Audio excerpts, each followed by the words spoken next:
We got a game to preview between the Sabres and the Islanders, and the Islanders are going to be missing a huge piece of their team for this game. We'll talk about it coming up here on the Locked On Sabres podcast.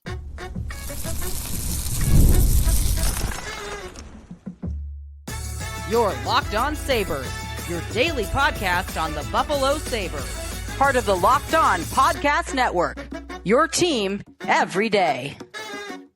And thanks for making Locked On Sabres your first listen every day. We are free and available wherever you get your podcasts, including our YouTube channel, where you can watch the show, part of the Locked On Podcast Network, your team every day. Sneaky Joe DiBiase coming to you on a game day. Sabres and Islanders, 7 o'clock tonight at KeyBank Center. We'll talk about the game. Got my parlay of the game a little bit later on, courtesy of FanDuel Sportsbook. We got some of the lineup notes and a huge injury that is going to make it very difficult for the Islanders to win this hockey game, in my opinion. So all that is coming up on today's show. If you would like to reach out to the show, you can do that by heading over to our text line, become a part of our text club. Joinsubtext.com/LockedOnSabres is the place you can sign up for that.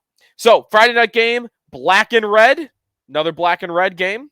That's 2 in a row, I believe, which is always good. And it's the Islanders, which means you typically get a boring hockey game. But maybe this will be a little different. Let's hope that this is a little different. And even if it's not, maybe the Sabres can still come away with a 2-1 or a 3-2 win of some sort. But you often don't get high totals against the Islanders, which is why tonight's over-under goal total on the odds is really low. But that's coming up. We'll get to that a little bit later on today's show. Before we get into the game a little bit, some reaction to our last show about Dylan Cozens moving over to the wing. And that looks like that's going to hold for tonight's game. That it does appear that Cozens is going to play on the wing and that Ryan McLeod, Jordan Greenway will be his 2 centermen. Had one texter write in, Joe, I'm not sure that putting Cozens on the wing creates that much in terms of problems. If I'm not mistaken, Kulich has played center and played it before he came to North America so he could fill a center role. I think that's more a commentary about the future of the second line center position rather than right here, right now. And Kulich's a good name to mention there. And you're right. Kulich has played center, both in Rochester a bit and in the World Juniors and over in Europe before he came over. So, yes, Kulich has experience playing the center position. And I would imagine the Sabres will want to see him at center at some point in time, but it's still an uncertainty. It's still an unknown. It's a potential more than a sure thing that he's going to be a center in the NHL. I think Kulich's going to be an NHL player. I'm just not sure yet where that's going to happen, what position that's going to happen. Kulich, by the way, probably not playing tonight against the Islanders. We thought that was the case, and it does appear so, that Kulich is going to come out of the lineup. One other text that I wanted to get in here because it talks about a player that was back at practice today. Not expected to play tonight, but back at practice. Zach Benson, who I've talked a lot about on the show, how high I am on him, how I've thought about and wondered if he's got a future transition going from the wing to the center position, but maybe not right now. One texter said, Benson, so damn good defensively, just wanted him to get better on offense, keep his feet more, and play more around the net. He'd be a perfect fit as center, even on line 3. The feet moving is really the thing with him right now. I just watch him and go, he's just not that fast. And when you're playing center, you got to be moving up and down the ice. You got to be back checking. You got to be able to jump up in the play after making the strong defensive play. Benson, his ability to do all that right now is a little bit limited. So I don't know that you'd want to put him out there yet in that role, but I do wonder about it for the long term. So good text. Again, join subtext.com/LockedOnSabres if you want to get in during the game. I'll be going tonight. I'll be wearing my Max Finneganoff black and red jersey if you want to say hi. Although, those are pretty common. There are Finneganoff jerseys everywhere, all the time. Absolutely, in my opinion, the jersey you see the most of players that are not on the team right now. Sabres need to do more with a Finneganoff. Bobblehead night, something. He is the cult hero of the team. Do it. The last game I went to, they're everywhere. There's a slug of Finnegan off jersey when I'm walking in. Anyways, let's get to tonight's game. I mentioned Benson is back at practice, and he's going to, I don't know where he's really going to skate. I think it's kind of a interesting question right now, what the lineup's going to look like, who's going to go where when everybody is healthy. And I probably want to think that Benson is someone that sticks no matter what. He has to go to juniors. For those that are wondering, oh, can Benson go to Rochester? I even wondered that early in the year. The answer is no. Benson, if he were to be sent down, is going back to juniors. And that's not happening. They are not sending Zach Benson back to juniors. He's too good for that in the first place. What do you expect to happen? Even if he weren't to produce offense going forward, his ability as a defensive player, you're not getting rid of him. Does that mean he's in the lineup night to night? I don't know that it has to mean that.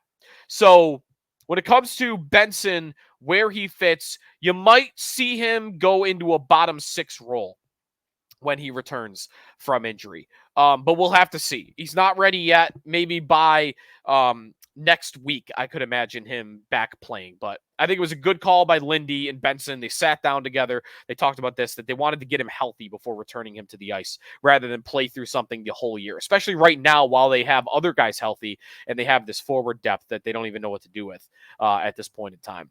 So that's what you're seeing on Benson. In terms of tonight's lineup, as we talked about yesterday, you're going to have Tage Thompson with Alex Tuck and J.J. Peterka on line 1. We talked about that second line with Ryan McLeod, Jordan Greenway, and Dylan Cousins. Peyton Krebs will center Jason Zucker and Jack Quinn. That line is a little terrifying, I think, because I don't really know who drives the play there.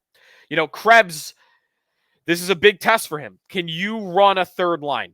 Can you be the play driver on a third line? Zucker, I think, is more a complementary guy that you want to play off of.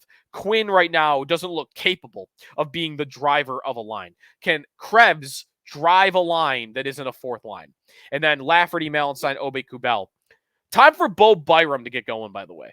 Byram's made some mistakes, but Byram has not played super consistently as of late. He, of course, is going to be with Owen Power again tonight. You got a good partner. You're getting top 4 minutes. You're getting opportunities. And, hey, I'm out here on this podcast all the time now and on the air in WGR talking about how if I had a redo button, I would smack it as hard as I could right now to get Casey Mittelstadt back on the Buffalo Sabres, who, by the way, Mittelstadt is over a point per game. I believe it's 6 goals and 7 assists in 11 games for Colorado this season. I would undo that trade right now if I could. Bo Byram, to not make that trade look like a disaster, is going to have to play a lot better than he has as of late. So Byram is somebody that I'll be looking for more out of for sure. When we come back, what kind of challenge do the Sabres have in the Islanders? The Islanders are a weird team to analyze this year because there are some numbers that make you think they're better than their record. Their roster does not tell me they're better than their record. And they have a massive injury that could be huge for them, and it's going to impact them tonight. All that ahead here on the Locked On Sabres podcast with Sneaky Joe DiBiase. Today's episode of the Locked On Sabres podcast is brought to you by FanDuel. Get ready to tackle the NFL action all season long with FanDuel, America's #1 sportsbook. And that includes the hockey game tonight. When we get to our parlay in a little bit, we will take you over to FanDuel for all the odds and all the information. So FanDuel, right now, new customers, you bet $5 and you get $150 in bonus bets if you win. The FanDuel Sportsbook app gives you all that you need to place live bets on the NFL all in one place. So when you get a hunch in the middle of a game, you can check out the latest stats, view live play-by-play, so much more on the same page where you place your bets. Just visit FanDuel.com to join today. You'll get started with $150 in bonus bets if you win your first $5 bet. That's FanDuel.com. Never waste a hunch and make every moment more with FanDuel, an official sportsbook partner of the National Football League. Sneaky Joe DiBiase back here on the Locked On Sabres podcast. Sabres and Islanders, 7 o'clock tonight. What are the Islanders? The Islanders are having a little bit of a strange season, if you ask me, because You go to some of these advanced stats sites like Evolving Hockey or Natural Stat Trick, and you look up and you go, all right, what do we got here in the Islanders? Oh, expected goals for percentage at 5-on-5. Top 10 team. Interesting. You go to shots for on the season, and where do they rank? Shots per 60 minutes. Oh, 13th. Yeah, it's higher than normal. They're not a high event team, but they're closer to above average when it comes to generating shots than below average, like you would expect. What about in terms of shots allowed? Well, okay, that's about where you'd expect. They're sixth best in the NHL. They don't allow shots. They're very strong defensively. Some of the other ones, Corsi for percentage on the NHL. What percentage of their shot attempts do they get? Fifth in the NHL. Really good, really strong. So what's the problem? How come right now, when I go to the standings, do I see the New York Islanders dead last in the Eastern Conference? Fewest points in the Eastern Conference this year. Their advanced numbers look pretty good. What's happening? Well, what I think you're seeing right now is the Islanders finally suffering for their lack of talent. They have overachieved for years, for a decade even. As far back as when they lost John Tavares to the Toronto Maple Leafs. They have overachieved. They've won more playoff series since Tavares in Toronto, since he left. And that team has not one time, even when they went to the conference finals with Robin Lehner, which happened once. I think they got swept. Even that year, not one time have they ever had a real shot at winning a Stanley Cup. They have never had the ability to do that. Even while they were making the playoffs, while they were competing for playoff spots, while they were winning rounds, which they would do once in a while here, never a chance. You cannot win the Stanley Cup, in my opinion, when your best player, right now, this would be true, and guys similar to this have been their best offensive players, other than one guy that we'll talk about in a moment. Right now, the leading scorer on the season for the New York Islanders is Kyle Palmieri, a 33-year-old, pretty good middle six winger, right? But he's not going to excite you too much. Never scored more than 30 goals in his NHL career. Never had 60 points in his NHL career. And right now, he's your best offensive player. He's your best finisher. He is your most accomplished goal scorer. Looking back over years and years and years. Again, here they are trotting out fine players, but not exciting players. Not super uber talented forwards, not guys that, hey, they're out there on your number one power play unit. Are you scared of in any way? Brock Nelson, again. Anders Lee, again. They've supplemented guys like that with Bo Horvat. And, of course, Matthew Barzal, who we're going to talk about in a second. John Gabriel Pajot. But none of these guys are great players. They're all like, okay, fine. They're all like fifth, sixth forwards on a really good team. You can't live that way. They have good defensemen. Noah Dobson took a huge step forward last season. A Norris-level defenseman last year, but there just is not enough elite talent outside of goaltender on this hockey team to finish enough chances to be a great team. That's my opinion on the Islanders. It's basically always been my opinion on the Islanders. I just think they have been one of the best teams in the league at keeping things buttoned up, not letting you get your chances, knowing what they are. That's another thing, right? The Islanders have played this style of hockey for years where they're trying to smother you. They're trying to trap you in the neutral zone. They're trying to block shots as much as possible. They know who they are, and they've been good at what they are. It just caps your upside dramatically when you play that way.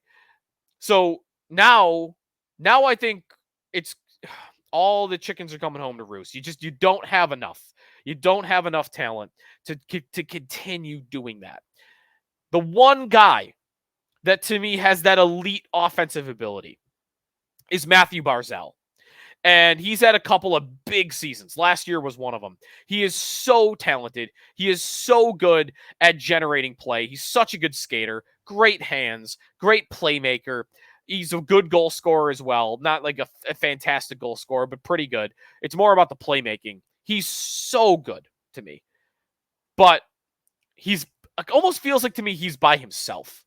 You know, like on a great team, Who's in there? Who's in the top 6 on a great team from the Islanders? Barzal might be the only answer. If you gave the Avalanche the opportunity, you could pick anybody from the Islanders. You could have everybody on the Islanders. Who you put in your top 6? Might be one guy. It might just be Barzal. That's it.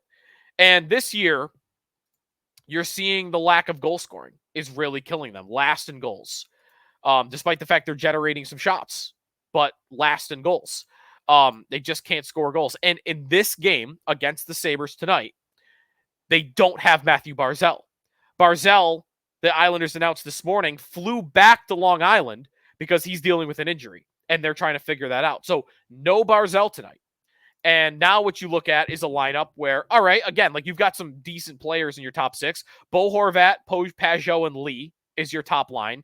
Brock Nelson, Maxim Siplikov, who's a Russian player that's been okay for them this year, and Kyle Palmieri is your second line. And there's nothing in your bottom 6 that can score. That's just not enough. It's not enough to be dangerous. It's not enough to score enough goals on a nightly basis to win hockey games. I think the Islanders are finally going to have that really bad season.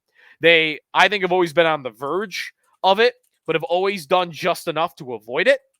And this year, I think you're gonna I think you're gonna see them have their worst season probably since.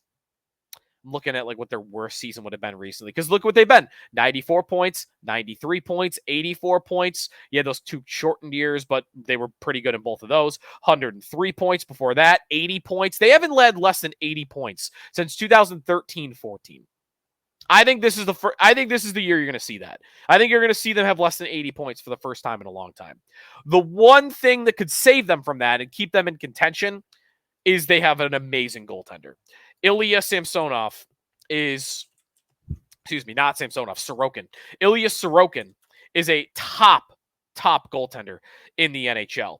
And he's off to a very strong start. 5 games so far this year. He has a .932 save percentage, a .919 since he entered the NHL. Is one of the best marks in the league in the last 5 years. Sorokin is great.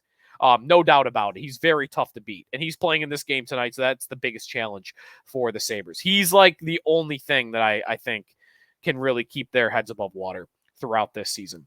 So that's what you're looking at for the Islanders and what's going on with their season so far. The Sabres typically do not play them well, though. You know, like, what are your Islanders memories? How many of them are really positive? I mean, if you go back to the 2007 first round, I guess that they won in 5 games that series. That would be a positive memory. 2 years ago, one of the moments that caused the Sabres to miss the playoffs was a Hudson Fashion kicked goal that allowed the Islanders to beat the Sabres, which was a huge win in the playoff race, and the Sabres missed the playoffs because of that goal. So I don't know how many positive memories I have of the Sabres and the Islanders. I think it's a team that they really have not performed all that well against. They have won 3 of their last 4.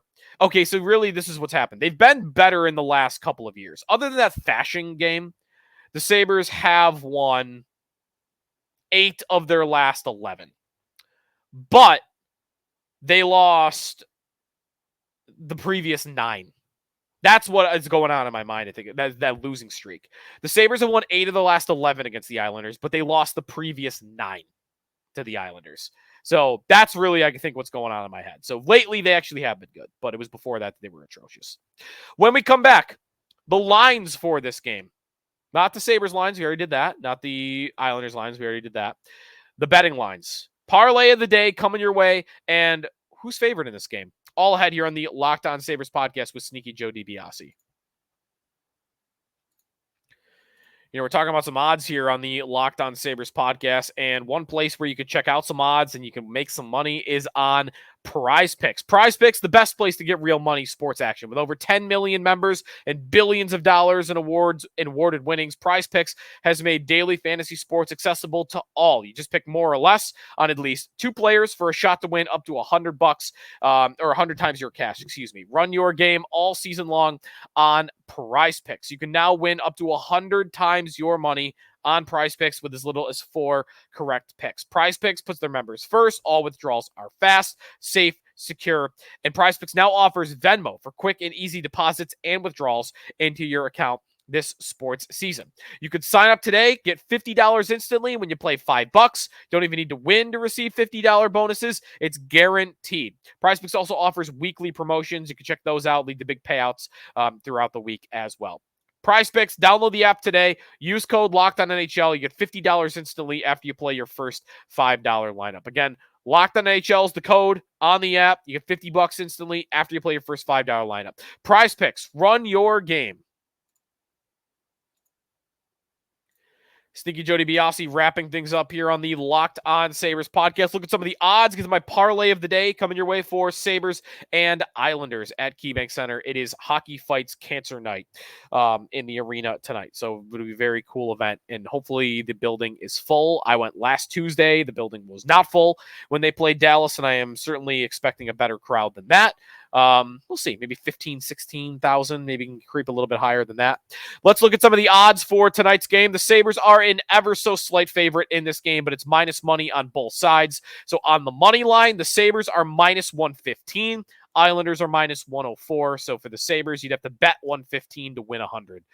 They are a slight favorite in this game. The over-under, which you don't see this as much anymore, usually the over-under will be set at 6.5 goals, and then there'll be the juice one way or the other on the over-under. This is a 5.5 goal over-under. So over-under 5.5. That's a Islanders thing. That's the Islanders being involved in the game, and you're expecting a low-scoring affair. Minus 122 on the over, though. Plus 100, even money on the under for 5.5 goals. All right, let's get to my 3-leg parlay of today's game. Still looking for our first win of the season, but we're still okay. We win one in the next couple of weeks, and we'll be ahead for the year. Today we got some juicy odds for you. We'll go over to our friends over at FanDuel Sportsbook for these odds, sportsbook.fanduel.com, or you can check it out on the app as well. Plus 899 are the odds for this year parlay. We're going back to the Peterka well. We're going to keep riding that train until we cash it. He has not scored since we started it, which means he's due. JJ Peterka, anytime goal scorer. A goal in the game, however it happens, doesn't matter. That's leg number one, Peterka to score. His odds in this game, by the way, if you wanted to look at that bet on its own, plus 230, which is lower odds than Alex Tuch, Kyle Palmieri, Brock Nelson, Bo Horvat, and Tage Thompson. Also, Jack Quinn is at plus 290. That's the worst line I think that you have here. The worst line in this game is Jack Quinn being the fourth favorite to score a goal for the Sabres in this game at plus 290. I would personally not go near that line. Ryan McLeod at plus 420, I think, is a much better bet than what you're looking at with Quinn. All right. How about leg number 2? I'm going to go Sabres on the puck line, minus a goal and a half at plus 190. So the Sabres to win by 2 or more goals. You can get that cheap backdoor empty netter. I think the Sabres are going to win this game. I think they're a better team than the Islanders, especially with Matthew Barzal out. And I think they're going to win the game by 2 or more. I want some of the odds too, which is why I'm going for it. Finally, final leg of tonight's game, I am going to go with Devin Levi. Over 26.5 saves. Levi in tonight's net. I meant to mention that earlier. I think I forgot. So if you missed that from earlier this morning, Devin Levi is going to start for the Buffalo Sabres. Over 26.5 saves. Here's why. Islanders can't score, and the Islanders get a bunch of shots. As I mentioned earlier, shots for per 60 minutes. So shots per game. That's all it is. Shots per game on the season. The New York Islanders are 13th in the NHL at 29.2. They also can't score goals. Levi had one horrific game against Columbus. I want to go back to the Levi well. I want to bet on him to have over 26.5 saves in this game. Those three together, the odds have actually increased since I've been talking to plus 953. So we're going plus 953. Peterka anytime goal. Buffalo Sabres minus 1.5 on the puck line. Devin Levi over 26.5 saves for tonight's game against the Islanders. Can they get back in a playoff spot with a win tonight? I believe the Sabres can actually. No, they cannot. Never mind. They could tie for a playoff spot with the Blue Jackets if Columbus doesn't also win at 11 points. But for now, they are 4 points behind the Maple Leafs for third in the Atlantic. They are 2 points behind Columbus for a second wildcard spot. And the team in between them, the Senators, at 10 points. So that's a look at the standings very, very early on here. The Bruins lost again, by the way. Bruins lost again. The Bruins are third from the bottom in the East. If you look at the Eastern Conference right now, from the bottom up, it goes Islanders, Penguins, Bruins. You gotta love that. You gotta love that. Those are the three teams I've been waiting to age out. Maybe three of the four. The Capitals are the other one. The Capitals are the other one that I've just been thinking, they're too old. Eventually, you got to get bad, right? The other three are the Islanders, the Penguins, and the Bruins. And, it's early on here, but we're starting to see the fruits of that labor a little bit. All right, Sabres, put the Islanders away. Put them down early. Keep them at the bottom of the division because the Islanders are only 1 point behind the Sabres, as much as that's true. So really, here's another thing about tonight. I think it's possible. I don't know who's playing each other. Sabres are only 1 point ahead of last. That's how the East is like. It's early on. Everything's pretty close together. You're 2 points out of a playoff spot. You're 1 point from last place. So you don't want to open the standings tomorrow morning and see the Sabres in the last. So let's see a win tonight.